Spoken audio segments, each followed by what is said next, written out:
पूछा है एक मित्र ने कि स्वप्न देखते समय बोधपूर्ण कैसे हुआ जाए। यह प्रश्न विचारणीय है उन सभी मित्रों के लिए जो ध्यान में उत्सुक है। आज न कल यह समस्या उनके सामने आएगा ही। जब हम चेतन मन को अतिक्रमण कर जाते हैं तब हमारे सामने दूसरा स्टेप आता है, अचेतन मन। इसको हम कैसे अतिक्रमण करें? स्वप्न देखते समय हम बोधपूर्ण कैसे हो? हम जब रात में सोते हैं तभी स्वप्न नहीं देखते, हम दिन में भी स्वप्न देखते हैं। कभी आप आराम कुर्सी पर बैठ जाएं, शरीर को थोड़ा शिथिल कर दें, आंख बंद कर लें, शिथिल हो जाए और देखें मन को, तो मन में एक अनर्गल प्रलाप जारी होगा। स्वयं को हम एनकाउंटर नहीं कर सकते। सबसे जो कठिन काम है इस जगत में स्वयं के साथ रहना, क्योंकि स्वयं के भीतर हमारा कोई हार्मोनी नहीं है, हम स्वयं से परिचित भी नहीं। अगर आंख बंद करके मुझे कोई कहे कि 1 घंटा के लिए आप बैठ जाएं, तो वो कैपेसिटी नहीं है जो मैं सेल्फ के साथ बैठ जाऊं। जब भी कभी हमारे पास फुर्सत का समय आता है, या हम मनोरंजन में व्यस्त हो जाते हैं, या किसी से बातचीत करने लगते हैं, या मोबाइल या टीवी ऑन कर देते हैं। हम अपने आप को हमेशा व्यस्त रखते हैं और प्रत्येक मनुष्य का एक ही अभिलाषा है, इतनी संपदा को एकत्रित कर दें कि फुर्सत का समय मिले। लेकिन जब फुर्सत का समय मिलता है तब वो फुर्सत के समय उसे काटता है। इस समय को क्या करूं? मैं अनेकों लोगों को देखता हूं कि जॉब नहीं हुआ है तो समस्या कि जॉब नहीं हुआ है, जॉब हो गया तो क्या करें कि समस्या है किस टाइम पर जॉब जाना पड़ता है, और जब जॉब से रिटायरमेंट हो गया अब उसको फुलफिल मंथली पैसा मिल रहा है, रिटायरमेंट मिल रहा है, पेंशन मिल रहा है, अब उसको वो समय काटता है, करूं तो करूं क्या?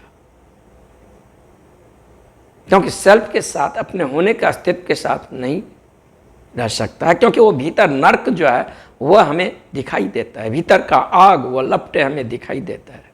तो हम अपने को व्यस्त करते हैं, बच्चों में व्यस्त करते हैं, प्रेमी प्रेमिका में व्यस्त करता है, प्रेम का प्रेमी में व्यस्त करता है, मोबाइल में व्यस्त करते हैं। कोई न कोई ऑब्जेक्ट पर हमारा फोकस हमेशा होता है। एक तो वो ऑब्जेक्ट हुआ और दूसरा हम हुए।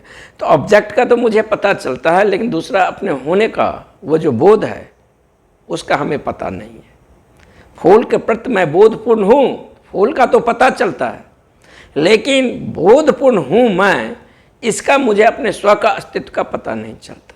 इसे यूँ समझे कि चेतना तटस्थ है, एक ऊर्जा है, लेकिन उसके सामने जो विकल्प आता है उसी के साथ वो आत्मसात हो जाते हैं। क्रोध आया तो हम क्रोधी हो जाते हैं, लोभ आया तो हम लोभी हो जाते हैं, काम वासना उठा तो हम काम वासना ही हो जाते हैं। कोई गैप नहीं है, ऑब्जेक्ट और हमारे बीच एक गैप नहीं है, हम उसी रंग में रंग जाते हैं। जैसे पानी जो है वो रंगहीन है, पानी का कोई अपना रंग नहीं है, लेकिन पानी में हम जो रंग मिला दें पानी उसी के रंग में रंग जाता है। ऐसा ही अभी हमारा स्थिति है। हमारा जो चेतना है वह विषयगत है, ऑब्जेक्टिव है। हमारा बोध का अस्तित्व को हमें पता नहीं है, किस स्रोत से वो ऊर्जा प्रवाह हो रहा है। तो दिन में भी हम जब आंख बंद करते हैं तो हमारे भीतर वो स्वप्न का प्रक्रिया जारी हो जाता है, वह हम देख सकते हैं, लेकिन दिखाई नहीं पड़ता है। इसका बोध नहीं होता है कि दिन में हम अपने आप को व्यस्त रखते हैं, कामकाज में या मनोरंजन में या कोई और अन्य काम में हम अपने आप को व्यस्त रखते हैं। इस व्यस्तता के कारण वह प्रलाप तो भीतर जारी है, लेकिन उसका बोध नहीं होता है। जैसे रात में आकाश में तारे दिखते हैं और दिन होते ही तारे गायब हो जाते हैं। तो क्या दिन होते ही तारे जो है आकाश से गायब हो जाते हैं? नहीं, वो सूरज के प्रकाश के कारण जो है दिन में नहीं दिखता है। तारे दिखने के लिए अंधेरा चाहिए, अंधेरा का पृष्ठभूमि होना चाहिए, तभी वह दिख सकता है। रात में इसीलिए तारे दिखता है कि अंधेरा है, इस पृष्ठभूमि पर हम तारे को देख सकते हैं। लेकिन दिन में वह तारे नहीं दिखता है, वह इसलिए कि सूर्य के प्रकाश की मौजूदगी के कारण वह तारा जो है दिखाई नहीं पड़ता है। दिन में भी हम किसी अंधेरे कुएं में हम चले जाएं जो बहुत गहरा हो, जो अपने भीतर एक अंधेरे को समेटा हुआ हो, उस कुएं में प्रकाश बहुत आंशिक रूप में प्रवेश करता हो, तो वहाँ से हम आकाश में तारे को देख सकते हैं। जब साधक ध्यान पर, योग पर, साधना पर काम करता है, जागरूकता पर काम करता है, होश पर काम करता है, तो एक समय आता है कि वह अपने भीतर एक केंद्र को उपलब्ध करता है। या वह केंद्र का बोध उसे तीसरी आंख में मिलेगा, या हृदय के केंद्र में मिलेगा, या नाभि केंद्र में मिलेगा।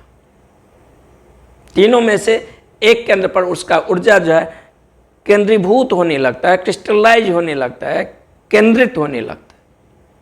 अभी जो हमारा होना है, ऐसा है हम जैसे बिना केंद्र के परिध,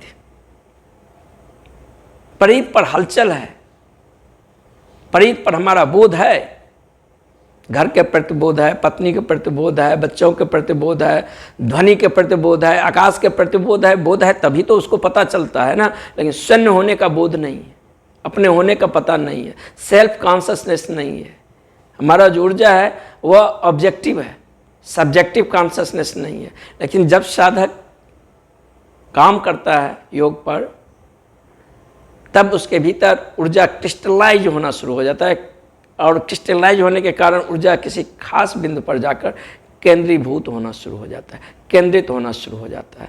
तब पहले बार उसे पता चलता है अपने भीतर के अस्तित्व में कि हमारे पास एक केंद्र है। अब केंद्र का पता चला तो केंद्र से परिध तो हो सकता है, लेकिन परिध से हम केंद्र को भी खोज लेंगे। तो हमारा जो अभी होने का स्थिति है परिध केंद्रित है। इसी को अवलोकन करके, इसी के प्रति होश को साध कर हम धीरे धीरे केंद्र को ओर बढ़ेंगे। और वह केंद्र हर एक का अलग अलग होगा, क्योंकि उसका व्यक्तित्व का टाइप कैसा है। वह आदमी अगर भाव केंद्रित है, प्रेम को उन्मुख है, तो उसका केंद्र हृदय होगा। अगर वो आदमी मस्तिष्क केंद्रित है, तर्क वितर्क दार्शनिक दृष्टिकोण है, तो उसका केंद्र जो है सो मस्तिष्क में होगा। अगर वो आदमी भयभीत नहीं है, संकल्पवान है, निर्भय है, अभय को उपलब्ध हो गया है, तो उसका वो केंद्र नाभि में उपलब्ध होगा। इसमें से केंद्रित होना कहीं भी घट सकता है, लेकिन ऑटोमेटिक रूप से हम नाभि केंद्र को उपलब्ध हो जाएंगे, क्योंकि मूलतः जो है हम अस्तित्वगत रूप से हम नाभि केंद्र से ही जुड़े हुए हैं। लेकिन ये घटना कहीं भी घट सकता है। एक बार जब उस केंद्र को हम जान लें, तो वह केंद्र हमारा या तुम्हारा या उसका केंद्र नहीं है, वह केंद्र सर्वव्यापी है, पूरे यूनिवर्स का केंद्र है, पूरे ब्रह्मांड का केंद्र। तब मुझे पहली बार इल्हाम होता है अहम ब्रह्मास्मि। तब मुझे वह दिखाई देता है पदार्थ पर जो नाकार का आवरण है, वह दिखाई देता है मैं कौन हूं। तब मुझे दिखाई देता है मैं कितने स्वप्न देखा हूं, चोर का, बेईमान का, साधु का, सन्यासी का, अमीर का, गरीब का, न जाने किन किन रूपों में रहा। ये मेरा स्वप्न ही है। हर एक आदमी हमेशा स्वप्न ही देखता है। आदमी परजीवी होता है, हमेशा वो स्वप्न ही देखता है, किसी न किसी रूप का। कोई धनवान होने का स्वप्न देखता है, तो कोई पदवान होने का स्वप्न देखता है, कोई गायक होने का स्वप्न देखता है, कोई तार्किक होने का स्वप्न देखता है, कोई विद्वान होने का स्वप्न देखता है। न जाने किन किन रूपों और किन किन रंगों में हम अपने आप को हमेशा जो है इन सपनों में पाए हैं। तब पता चलता है, नहीं, बिना केंद्र के होने से वह पता नहीं चलता है, परिध पर पता नहीं चलेगा। तो जब हम उस केंद्र को उपलब्ध हो जाते हैं, तो एक चरण यात्रा का पूरा हुआ। एक फूल है, फूल को हम देख रहे हैं, फूल को देख रहे हैं, ये भी ठीक है, लेकिन फूल को जो देख रहा है वह विषय हो गया, ये विषय ही हो गया। वो जो ऊर्जा जिस केंद्र से जा रहा है उसके प्रति हम अवेयर नहीं है। फूल के प्रति अवेयर हैं, वह ऑब्जेक्टिव कॉन्शियस है, लेकिन अपने होने के प्रति अवेयर नहीं है। जब इस जागरूकता पर गहन रूप से हम काम करते हैं तब मेरे भीतर क्रिस्टलाइजेशन होना शुरू हो जाता है। ऊर्जा अपने मूल उद्गम को खोजता है, उस केंद्र पर ऊर्जा जो है केंद्रीभूत होना शुरू करता है। तब मुझे अपना केंद्र को पता चलता है। वो हमारा केंद्र नहीं है, सभी का केंद्र है। वो मैं भी नहीं उसे हम कह सकते हैं। जब उपनिषद के दृष्टा को वो अनुभव हुआ उसे वह मैं नहीं कहा, उसे वह डैट कहा। जब उस केंद्र का अनुभव होता है तब मुझे दिखाई देता है कि मैं शरीर नहीं हूँ, मैं मन नहीं हूँ, मैं भाव नहीं हूँ। उससे पहले हम कितना भी कोशिश करें, कितना भी विचारों में दोहराते रहे कि मैं शरीर नहीं हूँ, मैं मन नहीं हूँ, मैं भाव नहीं हूँ, मैं ब्रह्म हूँ, नहीं, ये भी एक सम्मोहन है। लेकिन जिस दिन अपने भीतर उस केंद्र को पता चल जाएगा उस दिन फिर दोहराने का काम नहीं है, कुछ कहने का काम नहीं है। आपके पूरे अस्तित्व से वह गूंजेगा, आपके रोआ रोआ बोलेगा, आपका होने का ढंग बोलेगा, बैठने का ढंग बोलेगा कि आप कौन हैं। आप पहली बार देखेंगे पदार्थ पर, और पदार्थ का जो अस्तित्व है, जो आंखों से परे है, उसका अनुभव आएगा। पहली बार हमारी चेतना निराकार सत्ता में प्रतिष्ठित हो जाता है। दृश्य को जो अदृश्य चारों ओर से घेरा है उसका स्पंदन होता है। ये पहले बार अनुभव होता है। लेकिन यात्रा का पहला हो गया, दो बुढ़ मिल गया, एक विषय दूसरा विषयी, अब एक तीसरा भी बिंदु होगा जो इन दोनों को जानता है। वो कौन है? वह थर्ड पॉइंट, वह साक्षी चेतना है, वह नोअर है, अहम नोअर ही।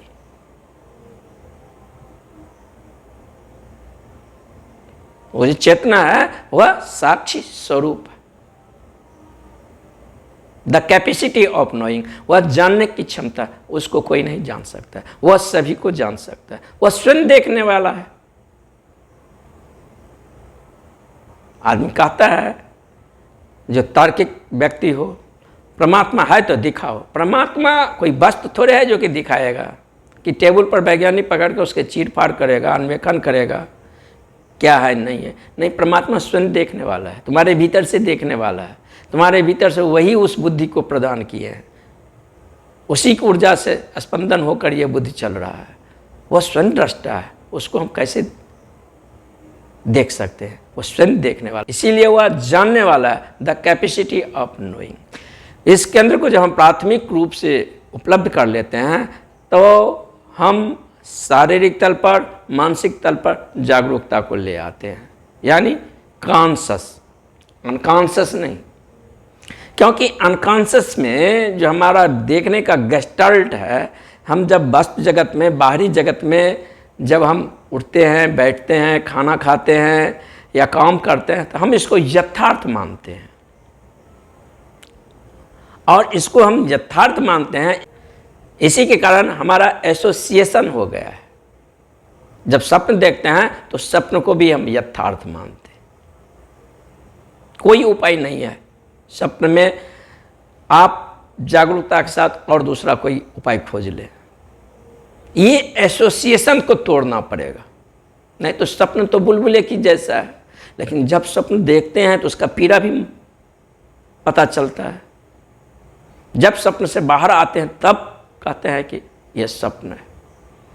अब फिर इस जागरण से जब बाहर जाते हैं, दूसरा गियर में चेतना बदलता है, तब जब तक उसका अस्तित्व होता है तब तक तो जानते नहीं है कि स्वप्न है। तब वो स्वप्न है कि ये स्वप्न है, कौन निर्णायक होगा? नकारात्मक भी नकारात्मक तो नहीं है, उसका भी अस्तित्व तो है ही, अंधेरा का भी तो अपना अस्तित्व है ही। उसको जानने के लिए मन का जो गेस्टल्ट हो गया है, मन में जो एसोसिएशन हो गया है ये यथार्थ के प्रति, इसको तोड़ना पड़ेगा। आप जो भी काम कर रहे हैं उसे आप एक मनोनाट्य की तरह समझें, उसे ऐसा समझें कि यह स्वप्न है। सुबह उठें, इसका स्मरण भीतर जारी रहे, कि यह स्वप्न है। कि घूमने गए हैं तो ये स्मरण रहे कि ये स्वप्न है। कि काम पर जा रहे हैं कि ये स्मरण रहे कि ये स्वप्न है। जो भी कृत्य कर रहे हैं, खाना पीना उठना बैठना, जो भी कृत्य कर रहे हैं, इसके प्रति हम सदा जागरूक रहें कि ये स्वप्न है। जब इस कंसेप्ट के साथ हम जीना शुरू करते हैं तो कोई भी आदत भीतर अगर बन गया है, किसी के साथ हमारा एसोसिएशन बन गया है, तो उस एसोसिएशन का, उस आदत को जाने में कम से कम 21 दिन लगता है। 21 दिन से लेकर 3 महीना तक। अगर हम लगातार 21 या 3 महीना तक प्रयोग करते हैं तो मन का जो यथार्थ मानने का एसोसिएशन हो गया है वह टूट जाता है। तब अचानक किसी दिन आप पाएंगे कि स्वप्न देखते समय अचानक याद आता है कि यह स्वप्न है, और इतना ख्याल आ जाए कि स्वप्न देखते समय यह स्वप्न है, तो स्वप्न वहीं टूट जाता है। क्योंकि अचेतन जो मन है वह संदेह नहीं करता है, वह श्रद्धा करता है। वहाँ संदेह है ही नहीं, वहाँ डाउट है ही नहीं। अचेतन मन बाहर इस चेतन मन को बिठाया है। ये चेतन जो मन है इस जन्म में समाज के द्वारा, माँ बाप के द्वारा, शिक्षक के द्वारा, स्कूल कॉलेज के द्वारा ये तैयार किया गया है। ये जो मन है अचेतन का 10वां भाग है। 90% अचेतन है तो 10 भाग जो है चेतन है। ये इस मन का काम ही है कि हर एक चीज को अंदर नहीं जाने देना है। तर्क करना है, वितर्क करना है, संदेह करना है, आर्गुमेंट करना है, जांच परख करना है, तब किसी चीज को एक्सेप्ट करना है, स्वीकार करना है। इसको एक चौकीदार के रूप में वहां पर बैठाया है। तो जब चेतन के जगत में हमारा काम हो जाता है ध्यान के द्वारा, उस केंद्र को हम तलाश कर लेते हैं जो हमारा अस्तित्वगत केंद्र है, वह सबका केंद्र है, वह केंद्र सर्वव्यापी है। तब दूसरा चरण उठता है साधक के सामने कि स्वप्न में जागरूकता को कैसे लाएं। ये बहुत कठिन है, बहुत श्रम करना पड़ेगा, लेकिन इसके लिए सबसे सरल विधि है जो भी कृत्य दिन में करें उसको स्वप्न मान कर चले। लेकिन जब हम स्वप्न मान कर कृत्य को करने लगते हैं और इस अवधारणा को सतत स्मरण करते हैं तो धीरे धीरे ये अवधारणा स्वप्न में प्रेषित हो जाता है। तब एक दिन अचानक पाते हैं कि स्वप्न देखते समय यह ख्याल आ जाता है कि यह स्वप्न है, और स्वप्न ठहर जाता है। तो 2 स्टेट में यात्रा हो गया, जागरण, स्वप्न। अब एक स्टेट और रहा सुषुप्ति। एक चरण अनिवार्य रूप से अपने साथ दूसरे चरण को ले आता है। तो स्वप्न को भी पार हम चले गए। तब तीसरा चरण है जो स्वप्न रहित है, उसका प्रति जो है कॉन्शियस होना है। अभी तो कॉन्शियस होना बहुत आसान है, क्योंकि घर के प्रति, मकान के प्रति, प्रेमी के प्रति, प्रेमिका के प्रति हम कॉन्शियस हैं। कोई न कोई ऑब्जेक्ट के प्रति हम कॉन्शियस हैं। अब तो कोई ऑब्जेक्ट नहीं है सामने, फिर भी कॉन्शियस हूँ उस शून्यता के प्रति। तब पहले बार दिखाई देता है हमारे सामने जो विराट आकाश जो है, जो मैं ही हूं, वो जो निर्विचार चित्त दशा को हम जब उपलब्ध होते हैं, वह ब्रह्म, उसके साथ हमारा आइडेंटिफिकेशन हो जाता है। आइडेंटिफिकेशन नहीं हो जाता है, वो जो विस्मरण था उसका स्मरण आ जाता है। एक बार जब स्मरण आ जाता है तब तो सोते जागते उठते एक ही भाव में आदमी जीता है, वो ऊर्जा के भाव में। और पदार्थ से जो उसका आइडेंटिफिकेशन हो गया है वह टूट जाता है, मन से टूट जाता है, भाव से टूट जाता है, चेतना स्वयं अपने केंद्र में केंद्रीभूत होने लगता है। शंकर ने इसी स्थिति को पार होने के लिए ये कहा कि संसार माया है। ये उनका वक्तव्य नहीं था। उनके वक्तव्य का मतलब यह था कि बाहर के संसार उतना ही सत्य है जितना भीतर के संसार सत्य है। बाहर संसार में जाओगे तो दीवाल है तो दीवाल है, दरवाजा से नहीं निकलेंगे, दीवाल से निकलेंगे तो सर तो टकरा जाएगा ना, सर तो फूटेगा ना, नहीं, बाहर की दुनिया उतना ही सत्य। लेकिन जितना मन है उतना संसार। तो स्वयं के अतिक्रमण कैसे करें, इस अर्थ में उसने कहा कि ये संसार माया है, इसी विधि के कारण कहा था। लेकिन पश्चिम के जो विद्वान हैं वह जब कोई वक्तव्य देता है तो वह इस अर्थ में नहीं, वह सत्य की प्रवाह करते हैं। उनका सत्य है ऑब्जेक्टिव। पश्चिम में बर्कले भी कहा है कि संसार माया है, क्योंकि हम जो परिलक्षित करते हैं वही हम देखते हैं, हम जो सोचते हैं वही देखते हैं। उनका दृष्टांत है, जब आप कहते हैं कि कोई स्त्री सुंदर है इसीलिए हम प्रेम करते हैं, तो वह कहता है बर्कले नहीं, क्योंकि आप प्रेम करते हैं इसीलिए ये स्त्री सुंदर है। आप घृणा करते हैं इसीलिए ये कुरूप है। दो छोर है, इस छोर से यात्रा करें कि उस छोर से यात्रा करें। हर एक छोर अपने आप में एक दूसरे को समेट लेता है।